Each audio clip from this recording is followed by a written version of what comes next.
and precision. Be rest assured, there will be none of that in this talk. Has anybody read this book?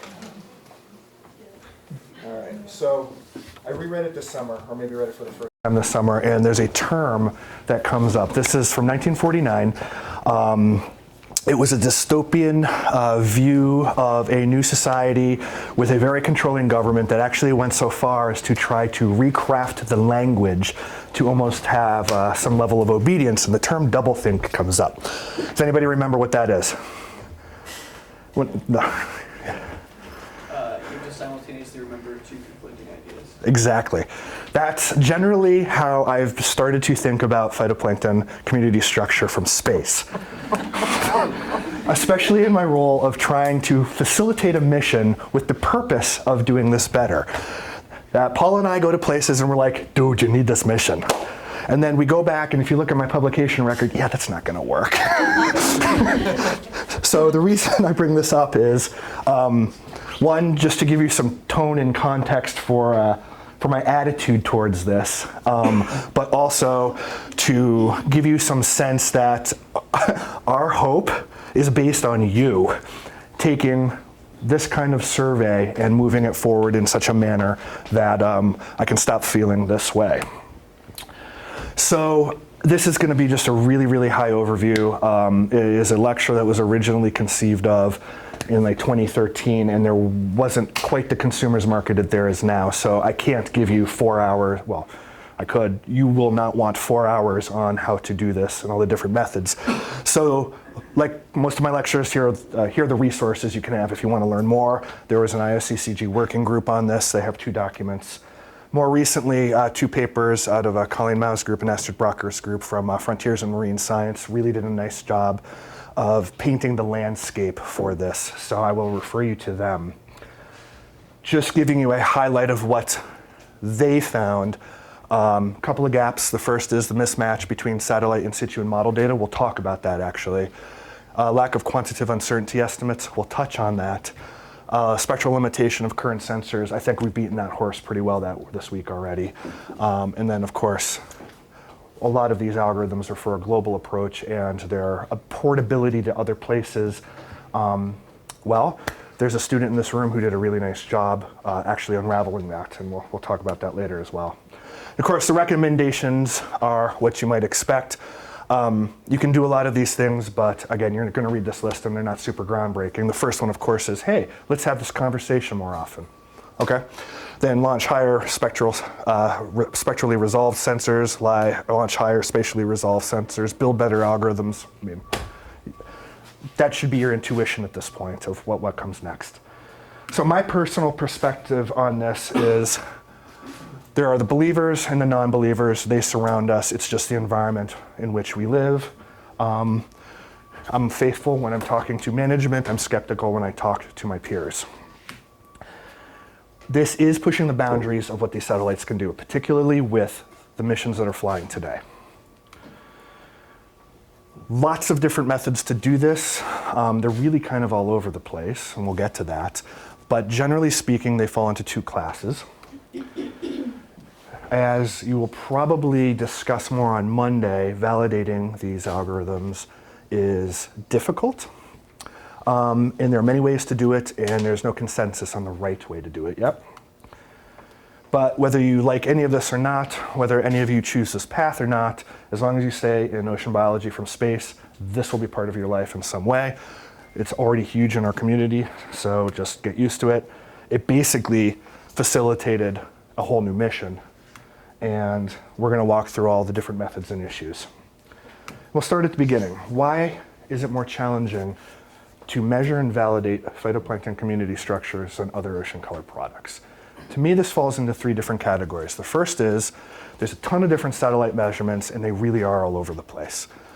There's a ton of in situ measurements, and while many of them are probably outpacing what the satellites can do, making the connections between the 2 of those hasn't happened in a really rigorous, well-vetted community way yet. And then, of course, there's an increase in the degrees of separation between the products, and that'll make more sense in a second. So we'll start with just some terminology for how these algorithms what these algorithms actually produce. The first is particle size classes, and again, I put this here just to give you a sense of you're dealing with a lot of different shapes and sizes, and yet the categorization is simply micro, pico, and nano defined by those diameters. And this can be a particle or a phytoplankton. The other categorization is a phytoplankton functional type. Problem with this term is that function can mean a lot of different things, and I think you already got a lecture on that in the first week. Often you'll find that this goes into some kind of level of class and genus, like a diatom versus a dinoflagellate, but there are algorithms that try to get more to function, like I'm just looking for a nitrogen fixer, I'm looking for a coccolithophore. Now, measuring PFTs and PSDs in the field, there is a laundry list of things that you can do. You did many of these already, which is fantastic. The most common one, if you go back in the literature, is HPLC, with the idea that you can do pigment analyses that relate dominant pigments to the expected phytoplankton that are there. And so I'm bringing this up, and we're not going to go into too much detail on it, just to give you the context that this was the big thing for a long time. For the most part, because the data were abundant. You will move beyond this, hopefully in my lifetime. All right, so back to the degrees of separation. What did I mean by that? Satellite measures remote sensing reflectance if you believe the atmospheric correction process that I discussed on Monday. You go in the field and you measure RRS, and there's data processing involved with that, which you have been doing all week. But again, you're measuring the same thing at a fundamental level. There's very little degree of separation in that. There's just two different ways of making the same measurement.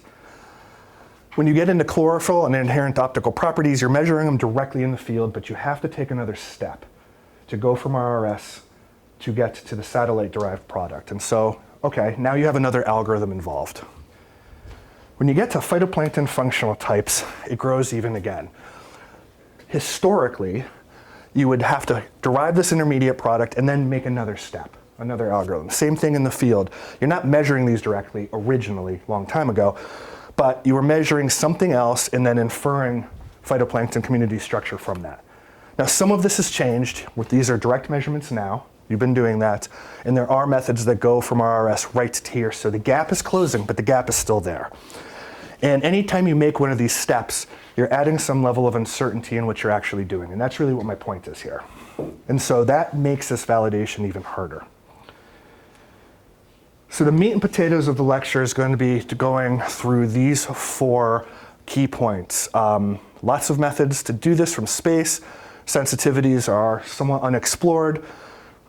A touch on how validation has been accomplished in the past. And then something that you probably didn't get to in the CDAS lab because it was a little bit too long, but even the treatment of your satellite data is going to make a difference in terms of how you interpret the satellite data product. All right, so we'll take a moment on this. This is going to be your roadmap. So I was taking a phytoplankton ecology class with Mary Jane Perry in 2011, and I had to write a little thesis for her. And this is from that. So bear with me here. The roadmap is we're going to talk about 2 different flavors of algorithms. There are abundance methods and there are spectral methods. And we'll talk about what that means in a second. They all have different kinds of outputs. Some go right to accessory pigments, some go to size classes, some go to taxonomy. And there are a number of different approaches to get to this. So the reason I brought up the term paper is twofold. The first is because the references that are going to appear are a little outdated, but they're good enough to make the point. And 2, you'll see in a second, you'll see in a second. So you can take satellite measured radiances and go straight to these things. You can take satellite-derived chlorophyll and go to some of these things. The colors, again, indicate whether it's an abundance method or a spectral method. You can go from IOPs, either absorption, backscattering, both, or you can use some combination. Now, in reality, the papers here have grown almost exponentially in the past 5 years to do this. The second reason I brought this up is just a little ego boost for myself that these 2 papers I talked about before similarly categorized these. So it's just not me pulling it out of my butt because I was in grad school. there is something behind all of this. And so these roadmaps are probably going to be more meaningful for you when you look back at the papers. But what you're learning today will become familiar when you reread these things as well. Abundance methods. Simply, a given phytoplankton biomass covaries with the dominance of something else, okay? So what this basically means is, if I make a chlorophyll measurement, I can give you a guess of phytoplankton biomass. So we'll start with a chlorophyll-based method, and again, this is not an exhaustive list, and this is not me typically opining on the quality of these. What I really want to do is to give you a diverse picture of all of this and let you form your own opinions. Is this how you would do this? Given everything you've learned in almost 3 weeks at this point, and you wanted to measure community structure, is this how you would do it? So the first example here is from a biogeosciences paper in 2011 from Takahara. Its purpose is to provide an estimate of percent chlorophyll for every functional type and size class in every satellite pixel. The way this was accomplished was to go to a big database of this information, sort through it using diagnostic pigment analysis, it required HPLC measurements, and then calculate the relationship between the percentage in chlorophyll space of all of these different categorizations of phytoplankton and relate it to chlorophyll. And so you'll see a curve here. And what this is simply just a series of nonlinear relationships. There's a table that tells you exactly how to calculate them, that if you know a chlorophyll, you calculate each one of these, there's a mass balance inside of it, but from chlorophyll alone, you can get to the percent coverage of Prochlorococcus, for example. And then you create global maps that look something like this. All right? So what this is saying is that if I know chlorophyll, I know everything else in the water. All right? I would also refer you to the series of papers Julia Wheats wrote too, which does another abundance-based chlorophyll method. In that one, she's clever in the sense that she tries to get some vertical structure from it as well, and then uses that information in almost a productivity model. So seeded with a lot of very, very good field data, that's taking a further leap of percent chlorophyll per pixel from a chlorophyll measurement into productivity measurements from each of these groups. So further reading for y'all. You can do this also with absorption, and we'll go back to the same author. Again, Takahara, this is a earlier paper of his. Its purpose is to assign a dominant size class to each satellite pixel, but he's doing it in absorption space this time. And the premise of his entire study was that using this database of absorption, that he noticed that for these different size classes of chlorophyll, there is a change in the slope from a blue band to a green band. From that, what he ultimately proposed is that the magnitude of APH at 443 alone can tell you what's in the water. And so this is a series of thresholds based on the abundance of this derived inherent optical property. It's micro when it's above this number, it's pico when it's below this number, and it's nano if it's somewhere in between. So again, I'm not opining on this, but what I'm saying is that in his inversion model, his derived inherent optical property told him everything about the structure of the phytoplankton community. So think about what you learned in your inversion lab and just stew on that a little bit, about the choices you had to make in coming up with some of your derived products and how it's fed into a deeper purpose model. Sure. Yes? Another thing to think about is what we talked about, extensive and intensive variable. Chlorophyll is an extensive variable. It varies with the concentration of material. Functional types are intensive variable. It's what percent of that concentration goes into. So they vary by a much smaller range than the extensive variable. Chlorophyll will vary from 0.01 to 10, 50 in the surface ocean, while the intensive variable can only be between 0 and 100%. And so. Yeah. And what do you think AP 443 is? Extensive or intensive? If you double the concentration, will you double? Yeah. Just as extensive. Yeah. You keep talking while we can't talk over that anyway. So- So my question to you is to think about whether this is any different than the first model that Jeremy presented.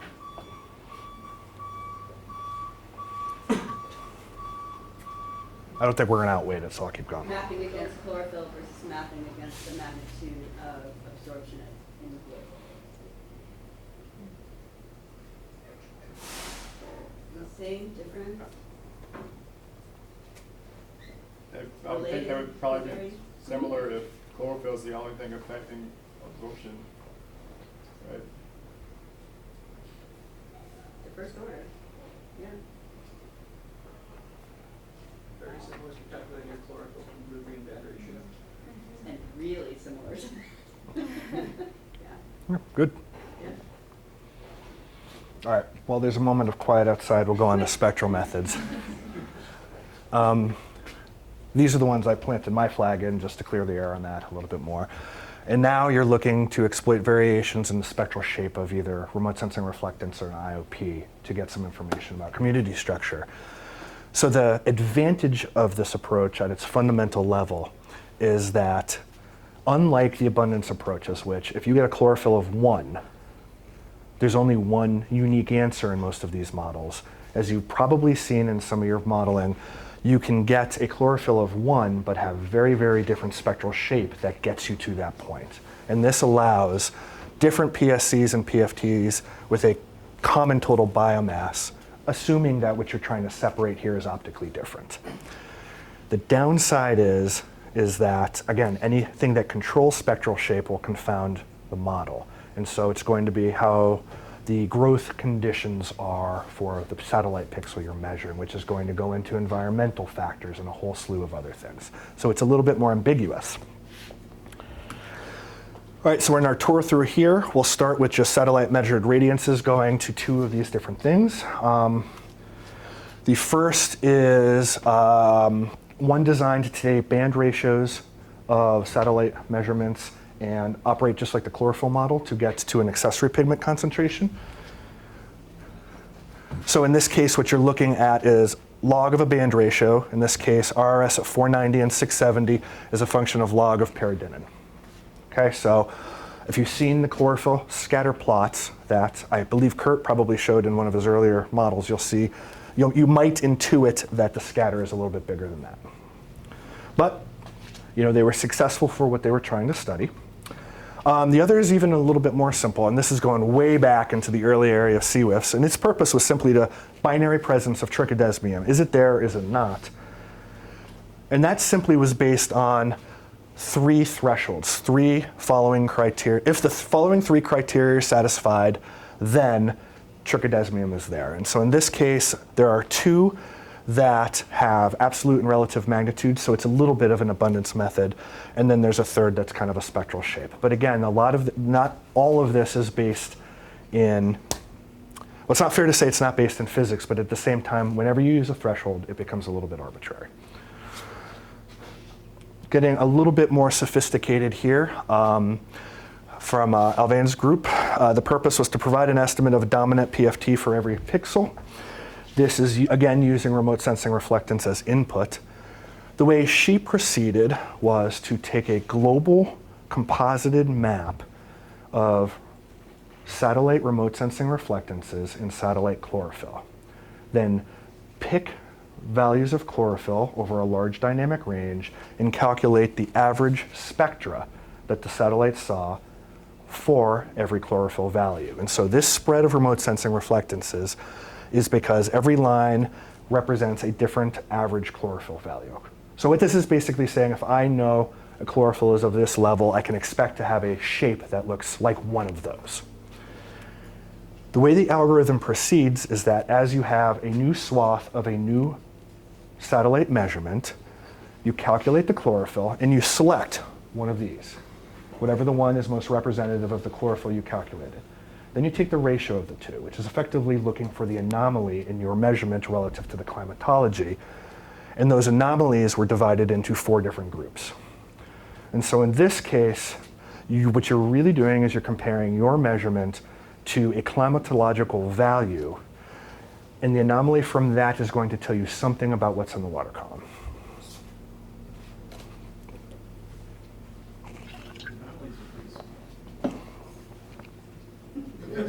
But they have spectral shapes.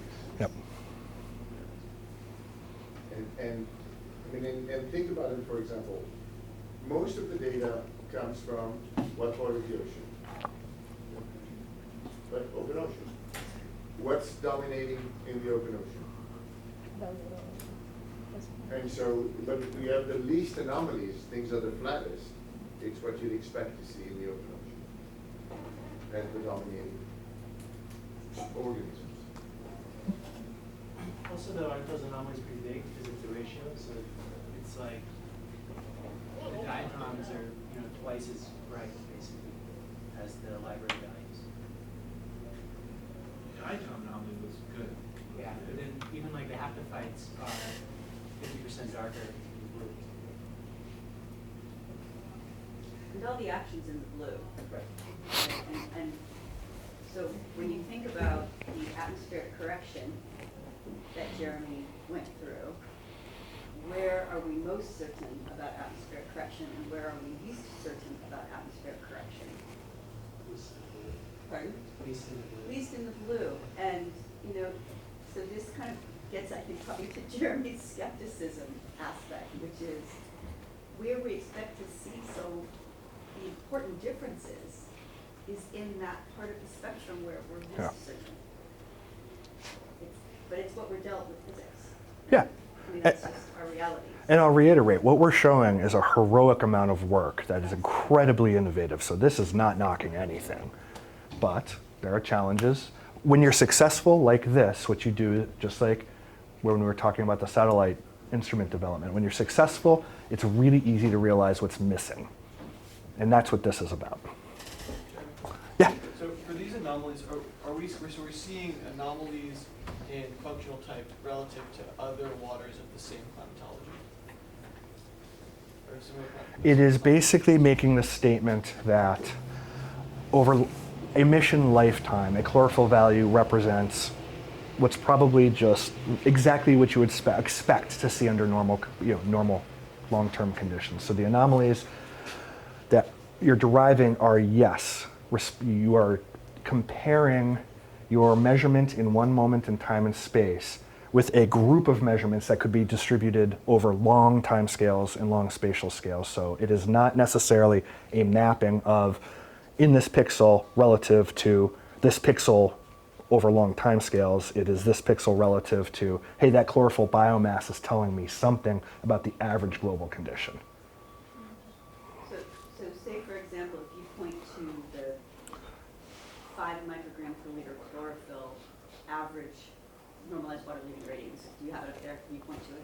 5? Yeah. It peaks at 4. Oh, Okay. Pick 2 then. 2. It's one I of can those barely read it. ones, right? So Let's just say it's one of these low ones here. One of those low ones, right? Because it's got pretty high chlorophyll. So then what you're looking at is the variability in the spectral shape from that average spectrum. So, but what you've got to think about is, what is the composition? If that composition matches the average for 2, what is that? Well, that's going to be a line that's right around 1, right? That would say that that is what you expect species-wise or taxonomy-wise. So what it's saying is that you never expect to see diatoms, right? There's no line on 1 for diatoms. Like the diamond on that and everything else as well. Okay, so we're going to move to the top of the atmosphere, and this is a hyperspectral method, so it's actually getting more and more attention as time goes on, which is great. It's from Brocker's group. Its purpose is, at least this original paper, it's grown since then, but the method is the same, is to provide a pixel by pixel estimate of cyanobacteria and diatoms. And it operates by using differential optical absorption spectroscopy, which is basically saying you're trying to do a nonlinear fit to differential absorptions. And so it's looking for sharp spectral features in the derivative spectra. So, of course, this is a hyperspectral method. So in this case, you're looking at a typical Phi star value for cyanobacteria and for diatoms. This little gray region is just to indicate that the axis changed from 400 to 700 to 430 to 500, so we're only looking at this narrow part of the spectrum.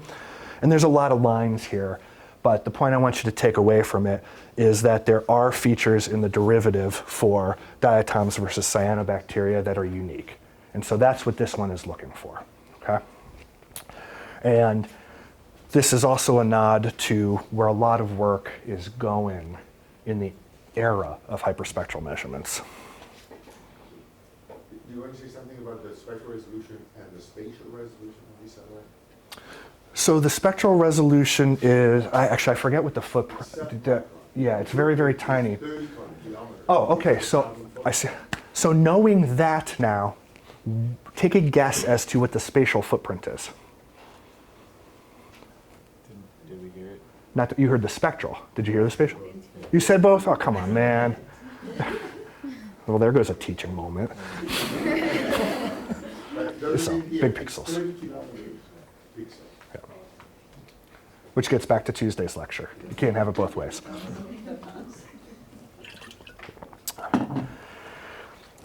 So we're nearing more than near and dear to my particular heart here, spectral methods for absorption.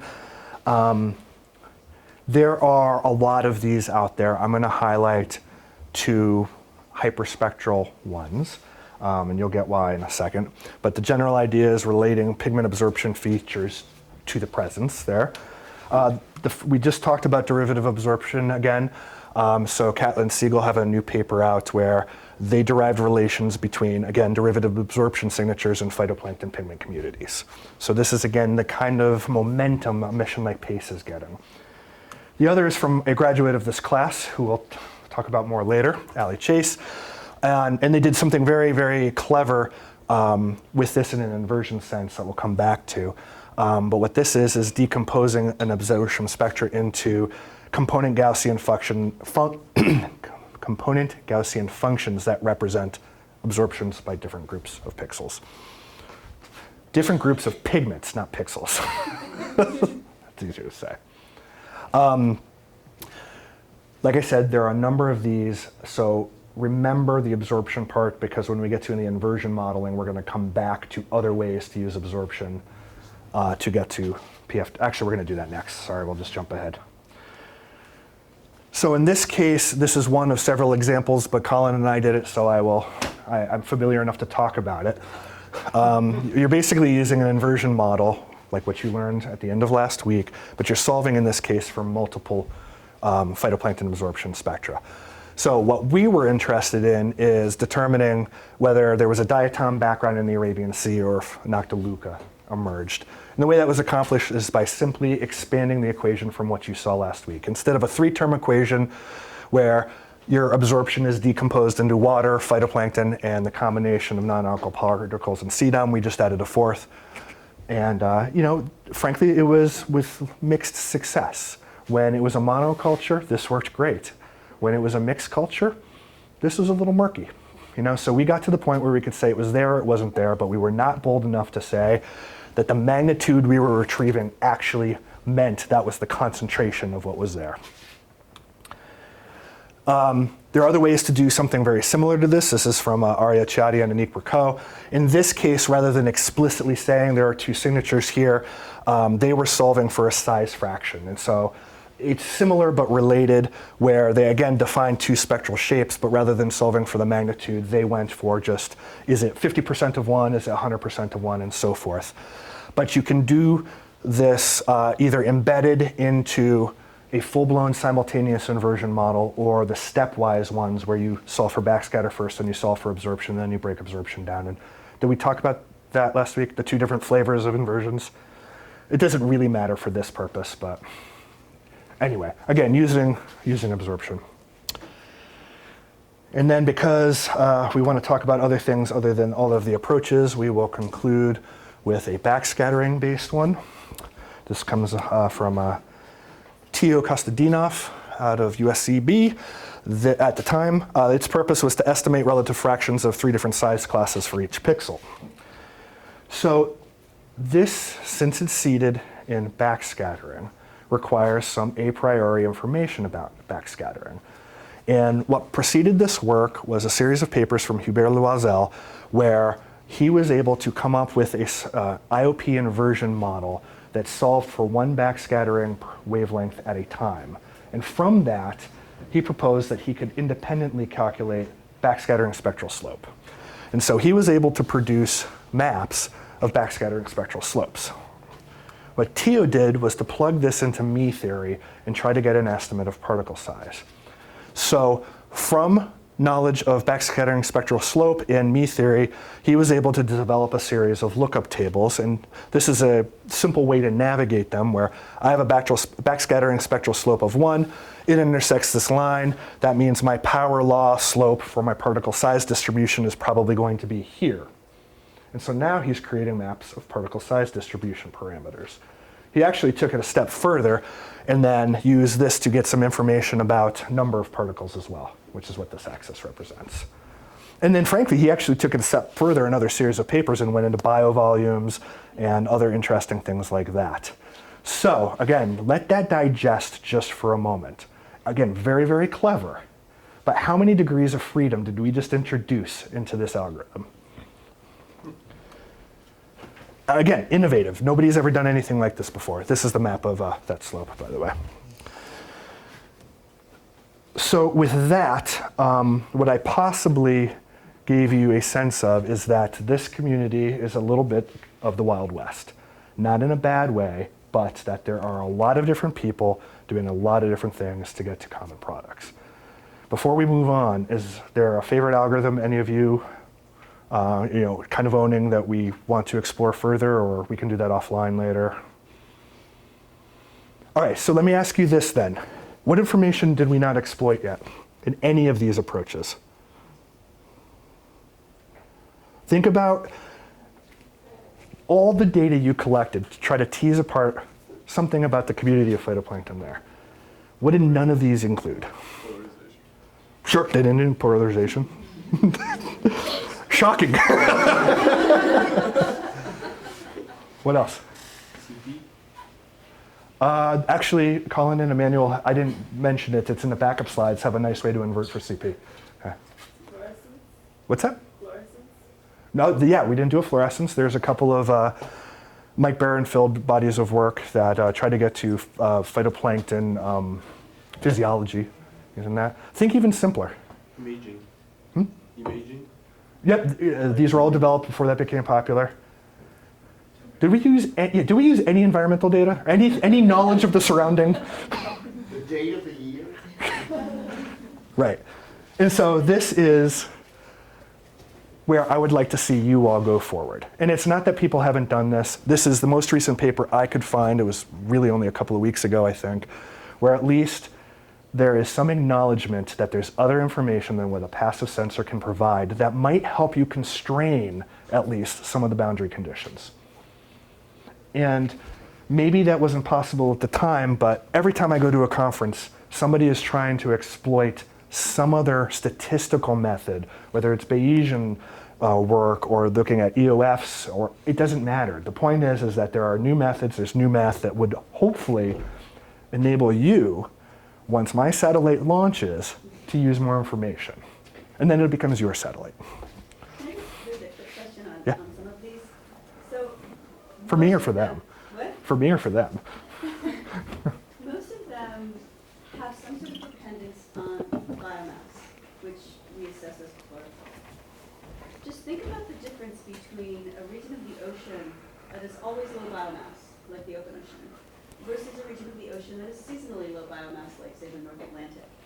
And if you derive a chlorophyll of 0.1, what do you think the distribution of phytoplankton species is going to look like in those two different regions when they both have 0.1, but they're fundamentally different oceanographic regimes, right? So I think that just builds right into what Jeremy is saying. Like, you can have a low concentration of diatoms. We get them here. and you can have a low concentration of picoplankton. And so it's sort of like that, simple as looking at the time of year and the region that you're in, you can get fundamentally different ecosystem structure, right? So think about when you read these papers, they all have pros and cons, but in the back of your mind, just sort of remember the ecology and don't get too caught up in the statistics. Another aspect of the ecology has to do with fluorination. So if you have a deep mix layer versus a shallow mix layer, sunny environment versus less sunny environment time of the year, how much do you think from low light adapted to high light adapted for the same species would you see a difference in chlorophyll per carbon? What's kind of the range? Do you have a sense? More than double? Factor of 6 from the highest to the lowest. So 3 in each direction, or 2 something. But just remember that again. If you know mixed layer depth, then there's now products that give you mixed layer depth. If you know power, you can maybe control for that variability.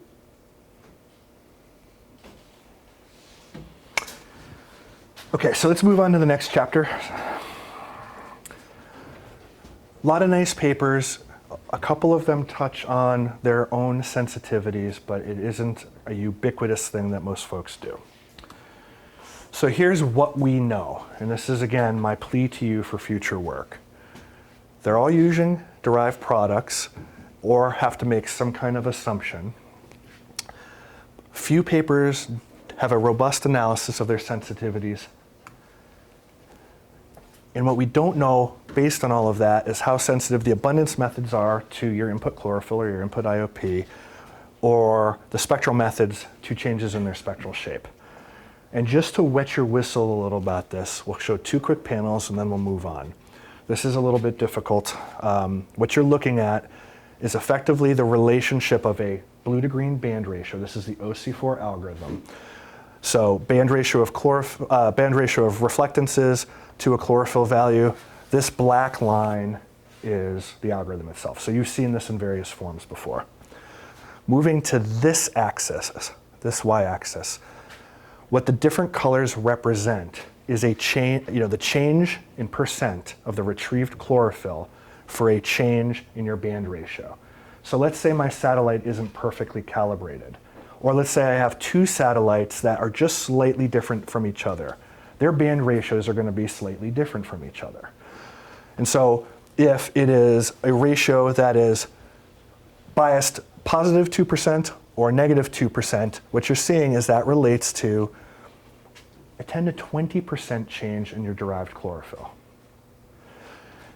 If you go and have much bigger biases, say positive 10 or negative 10, depending on the water that you're looking at, your difference can go up to 60 or 70%. Now again, in this case, it's a big difference of a small number. But the point is that when you're using methods that take large degrees of freedom, these uncertainties percolate in ways that aren't particularly well understood right now. Is this from a paper? It is something I created that I got into an IOCCG report that I can, should be published soon, but it's one of those things I never found a way to write the paper around it. So, Jeremy? yeah. For really oligotrophic waters, we use a band difference. Where does that fall in your plot? Just for, Really oligotrophic waters are going to be over here, and this does not account for like the CI part of OCI right now. So this is just the band ratio itself. But again, if you it wouldn't be in ratio space, but if you were high on one end and low on the other end, that line height that you're calculating is going to be biased as well. I just haven't done that. But it's a good catch. So moving into inversion modeling, this is some stuff that Emmanuel and I did and others a long time ago when we were building GIOP for the first time. This is a table from that paper that explores if I change my parameterization in the input model, how much does my derived product change? And so just another example here, if the chlorophyll that I'm seeding the model with is biased high by 33%, which is not out of the range of possibilities if you're looking at this, then my derived backscattering might be 1.5% different than it would be, but my derived AFE is 6%. And so you can see that there are some very high numbers under certain conditions here. In particular, your CDOM spectral slope. And so the only reason I'm bringing this up again is that you will, in your career, have to make choices how to parameterize a model at some point. Those choices will percolate into all of your derived products.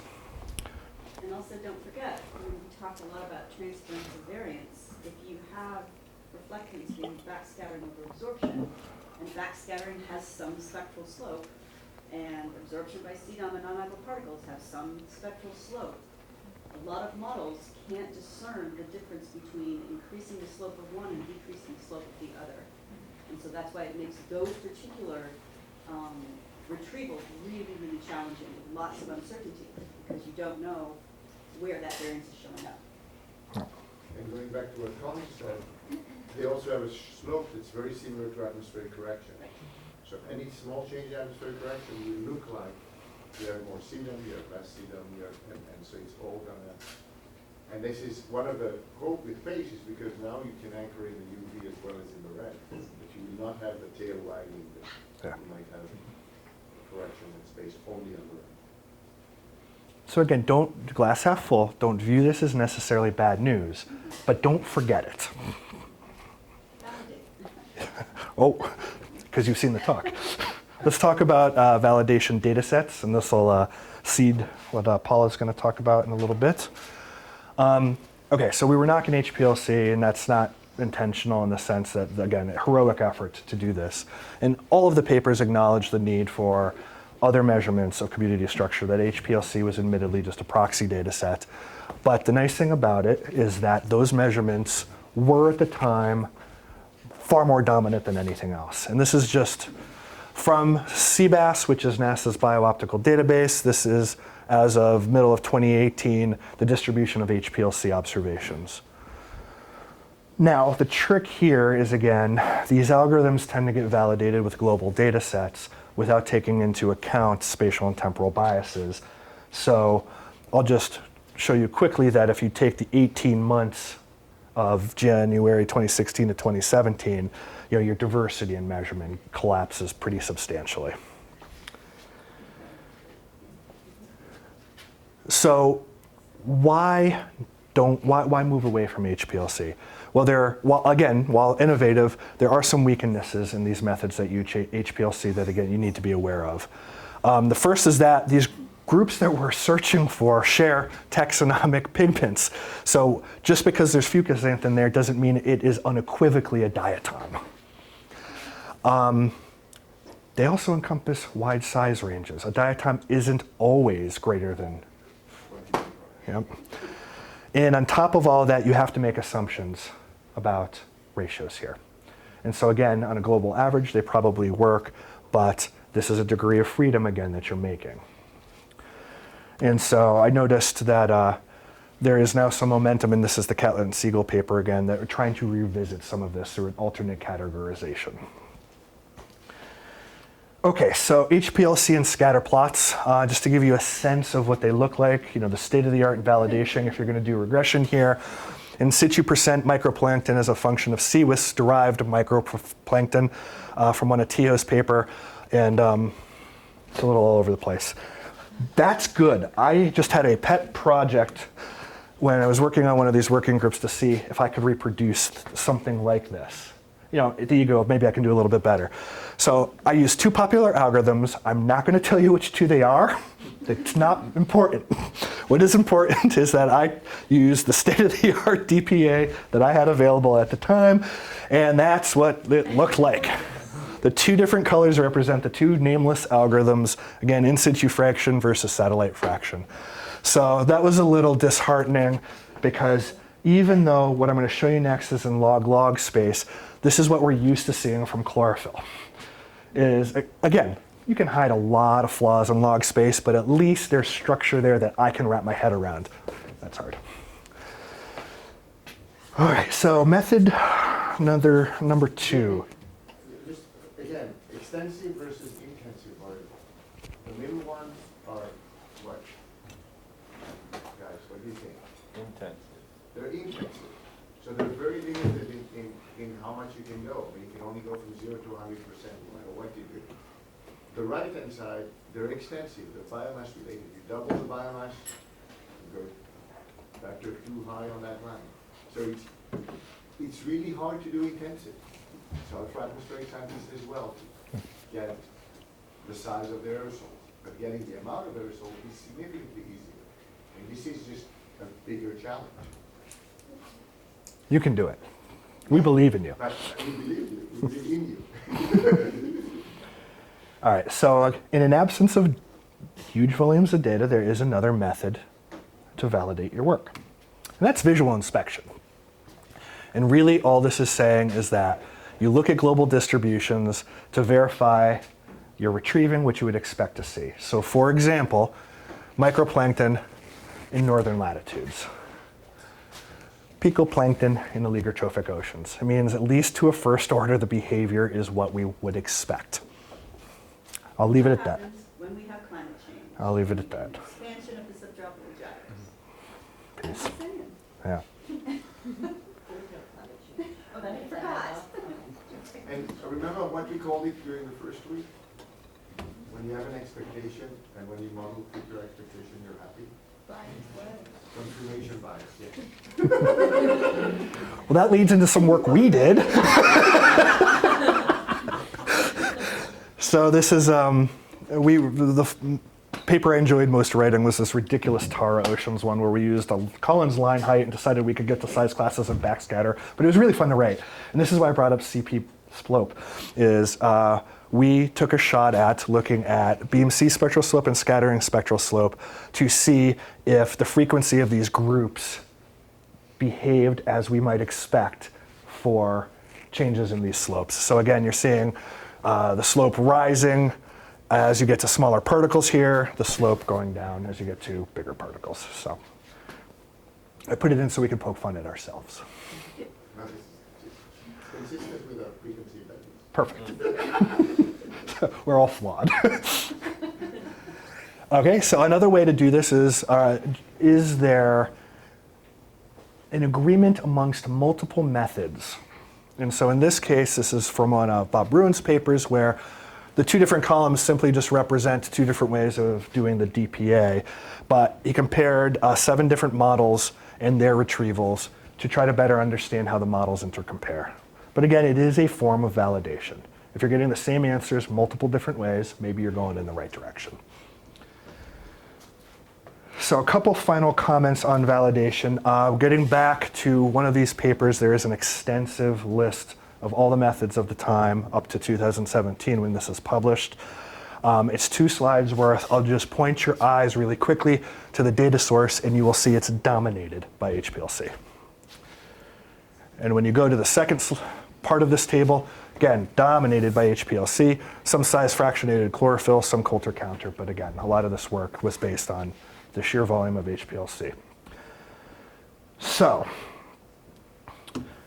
it occurred to me that the 2 things that seem to be limiting to me in terms of this kind of validation can actually be used to highlight some of the really incredible work students from this class have done. So this is a point that you need to hear anyway, but pointing to some pride in this class and their students. So rigorous validation, we're not there yet. We're getting there, but we're not there yet. The other thing that kind of bothers me about this is that there isn't an unequivocal performance metric to even know if you're doing better. So with regards to the first one, I'll point to young Sasha Kramer in the back room there. And this is a really cool paper because it dove so deeply into this one particular algorithm that was not behaving as it should have in the region of her interest, which is around here and off of Woods Hole. But they reviewed it and they reparameterized it and then were able to turn that into one of the most detailed discussions I've ever seen on the validation problem. It's very, very cool. The second is from Ali Chase, who you'll meet later. And again, this is where that clever inversion kind of happened. You're not off the hook yet either, Kelsey, but that's coming later. So the inversion itself is really interesting in the sense that they inverted all of those Gaussians. But at the same time, they looked for accessory pigment covariance with just a total chlorophyll A. And I think, if I understood it correctly, what they found is there's just not a lot of improved performance for the inversion relative to just relationships with chlorophyll A. And so one of the recommendations at the end, which is really, really cool, is just use these simple relationships as the benchmark for your improvement. If your approach is not doing better than what you can learn from chlorophyll A alone, go back to your approach. So, good job, kids. Okay, and then this is a pet peeve of Colin's and mine, which was embedded in a CDAS, but again, that was a long lab. So for your consideration, again, the last thing that you might want to pay a little bit of attention to is when you get a data product from the space agency of your choice, that has been treated somehow. Same is true when you get to these big biooptical data sets from in situ measurements. Or you will make processing choices. They all matter. So let's go back to my safety zone, the Northern Arabian Sea. So what you're looking at here is a really interesting little filament of Noctiluca in a sea of other things. All right, this is a level 2 image. This is the best representation the satellite can make of it. But there are a lot of reasons that you might choose to reproject this horizontally, because you want to put it onto a common grid, or you want to fill in a gap somewhere. And my point is just really simple, that your choices in reprojection are going to change the numbers that you're looking at.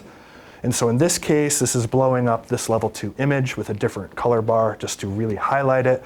And if I reproject this to a standard mapped image, with just a Mercator projection at 2 kilometers, 4 kilometers, or 9 kilometers, and a lot of people use these in their big global studies, the values change substantially. So it's important to acknowledge that. The story gets a little worse when you start doing temporal resolution. And again, there's a lot of need to do this. It's a cloudy Earth. You are going to have to fill in the gaps somehow. Because I can tell you, they went out for 2 weeks and we got 4 good images at level 2. 2. So yeah, you have to fill in the gaps somehow. So in this example, if I take the day before and the day after, this is what that structure looks like. If I take the week before and the week after, it's not even there anymore. And if I take the monthly, then it is just a wash in a sea of other information. If your study doesn't need fine structure, there's nothing wrong with this. But if you're looking for this, you have to be self-aware enough of how you're treating your satellite data. And if you're trying to get phytoplankton species composition, which one do you think you need? Is the 14-day, plus or minus 14-day, going to tell you anything? And so now imagine you have an instrument that has a 16-day repeatability. You might get 1, maybe 2 good images a month. What are you going to do with that? And also, what is being averaged? Is what's average the reflectances and then chlorophyll derived, or chlorophyll being averaged in the product? These are nonlinear inversions, so you have to be careful about. You have to know, okay, so you understand how these averages are done. Okay. Oops. All right, and then finally, just a comment about vertical resolution, because this influences how you sample, interpret what you sample. This is just a hypothetical chlorophyll profile. Again, I just made it up, put it into hydrolate, did some interesting things. And there are some new papers coming out that challenge this, which is good. But at a first principle here, what the satellite is seeing is basically the contribution of only the first, 90% of that signal is coming from this first optical depth.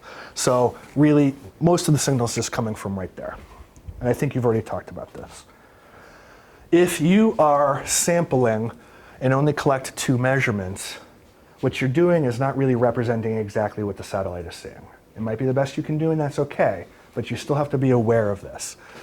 If you only have the surface value, you would only get the 0.5. If you average the 2, you're going to get 1.25, but the optically weighted value of this is closer to 1.